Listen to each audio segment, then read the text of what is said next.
Most people don't fail after prison because they don't care.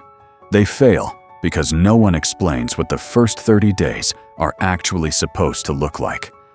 There's a plan, but no one hands it to you. This video walks through that plan step by step, so the first 30 days don't turn into the hardest ones. The system expects people to re-enter society immediately, find housing, get a job, follow supervision rules, rebuild relationships, all while navigating paperwork, deadlines, and limited resources. That's overwhelming for anyone. This guide focuses on what matters first, what can wait, and how to move forward without burning yourself out. Everything mentioned here is organized step by step. You'll find the link in the description. The first 3 days are not about progress. They're about stability. Trying to get ahead too fast during this phase usually backfires. 1. Housing comes first. Not permanent housing, not a 5-year plan, just safe. That could mean staying with family, sleeping on a friend's couch, a halfway house, transitional, or emergency housing. The key question is simple. Can I sleep safely tonight and tomorrow? If the answer is uncertain, nothing else becomes manageable. One of the most important tools during this phase is 211. 211 is a free, nationwide resource that connects people to local help. 4. Housing, food, emergency assistance, transportation. It's often faster than searching online and guessing who to call. 2. Food and transportation keep everything moving. Hunger changes decision-making. So does being stranded. Early on, apply for food assistance or emergency food programs, transportation support, bus passes, or local vouchers. This isn't about dependence. It's about keeping momentum without unnecessary setbacks. This phase frustrates a lot of people, not because they're failing, but because the system moves slowly. 3. Start ID documents as early as possible. Most people need a state ID or driver's license, a birth certificate, a social security card. Without these, you can't get hired, open a bank account, apply for benefits, rent housing. Even if you don't need them today, you will need them soon, and replacements take time. In many states, people recently released may qualify for fee waivers or reduced costs. Always ask before paying. 4. Set up basic digital access. Reentry today is digital. That means a professional email address, voicemail, that clearly states your name and place to store passwords so nothing gets lost.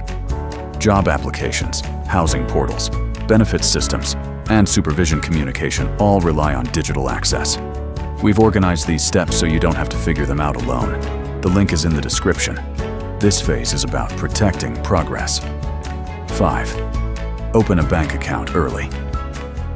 A bank account keeps money secure and traceable.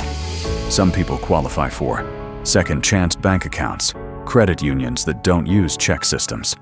Avoid options that drain money quietly. Payday lenders, check cashing stores, high-fee prepaid cards. Even small amounts of income matter when you're rebuilding. 6. Take parole or probation seriously. Without fear, supervision is about rules and timelines. Missing one appointment or misunderstanding a requirement can cause serious consequences. Helpful habits include writing everything down, confirming dates, and times, asking questions when something isn't clear. Saying, "I don't understand," prevents violations later. Compliance keeps you free, and freedom protects everything else you're working toward. This is where discouragement often shows up. Not because jobs don't exist, but because people apply everywhere without a strategy. 7. Focus on second chance industries. Some industries are more consistent about hiring people with records. These often include warehousing and logistics, manufacturing, construction, food service, transportation, certain healthcare support roles. Applying strategically saves time, energy, and confidence. At Felon-friendly jobs. Now, we track employers and industries that have a history of second chance hiring. 8. Learn how to explain a conviction. You don't need a long explanation. You don't need to relive the past. A simple approach works best. Acknowledge responsibility. Show growth. Redirect toward reliability and skills. Confidence matters more than perfection. Employers look for honesty and consistency, not a flawless story. Reentry isn't about motivation. It's about information and timing.